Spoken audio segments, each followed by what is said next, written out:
We're all shocked and in disbelief. A Christmas Day tragedy inside this New Hampshire home. 4 adults never showed up to celebrate with their relatives. All found dead of apparent carbon monoxide poisoning after Wakefield police were called in for a welfare check. We don't know what to say about it. It's so close to us. You go by that house all the time, and now this happens. It's just, we'll never be able to see it a different way anymore. It's just, every time we drive by it, we're going to be thinking of that.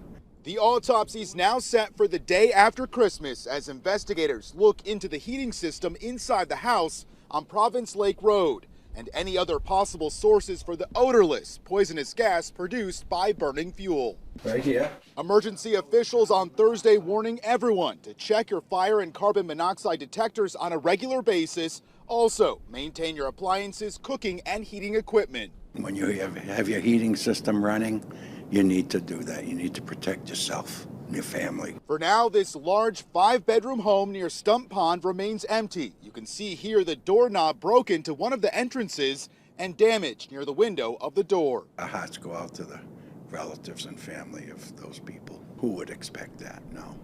Something you pray for that never happens.